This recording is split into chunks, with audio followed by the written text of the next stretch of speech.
you talk about 3 schools with lower than 700 API in a very close area in San Jose Unified. Districts, if people don't want us to approve charters that are high quality, then districts have to be willing to close their traditional public schools that aren't working on behalf of children.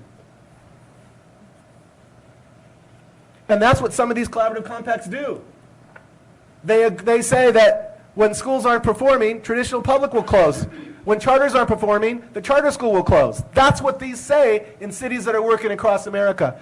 No student should go to a school in this county, one of the wealthiest counties in the entire nation, and not have a quality seat, as you said, Mr. McMahon. No student should have that. Now, I have this elected role, small role, but it's become bigger in my mind, and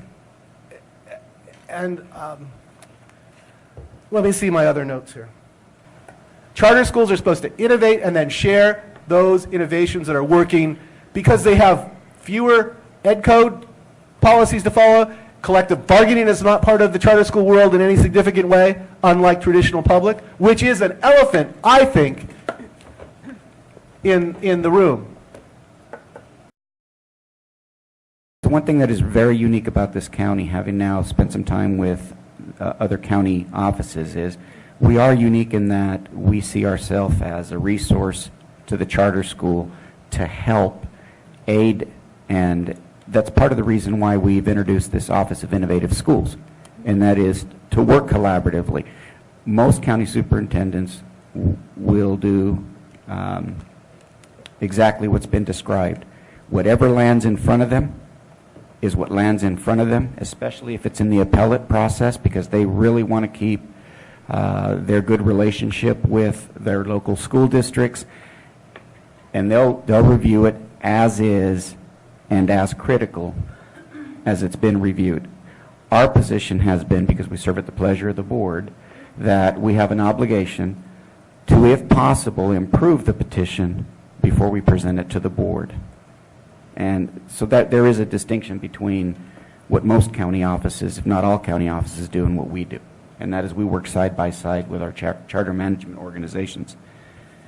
The other is that a lot of county offices do not,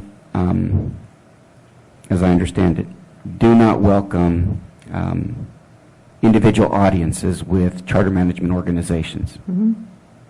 You know what I'm saying? Yep. They think that that's inappropriate to meet with them individually and to be lobbied by them individually before the decision. And the analogy that they shared is, it's kind of like when you have an opening in your organization. One of the things that is written on the announcement is that anyone who reaches out and tries to contact a board member prior to the selection process concluding would be automatically dismissed from the process.